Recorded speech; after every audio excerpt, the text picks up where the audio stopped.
మేలు చేస్తున్న కృతజ్ఞత కూడికలు పెట్టుకోవడం లేదు.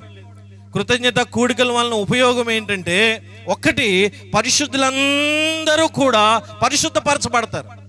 రెండవది, అన్యజనులు దేవుని వైపు త్రిప్పబడతారు.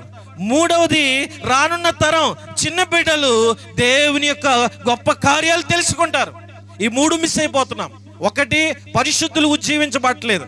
రెండవది, అన్యులు మారడం లేదు. దేవుని నామము, దేవుని గొప్పతనము, దేవుడు ఎంత గొప్ప కార్యాలు చేసేవాడా అనే విషయము అన్యులకు తెలియట్లేదు. మూడవది ఏంటంటే, రానున్న తరము మరి దేవునిలో ఉండట్లేదు. అందుకే ఇక్కడ భక్తుడు అంటాడు, ఎంత గొప్ప కృతజ్ఞత కూడికి పెట్టాడంటే 22వ వచనంలో, నీ నామమును నా సహోదరులకు ప్రచురణ పరిచేదను, సమాజం మధ్య నేను నిన్ను స్తుతించేదను. నీ నామమును నా సహోదరులకు ప్రచురపరచుదను. చెల్లి ఒక మంచి మాట అన్నది ఏంటంటే,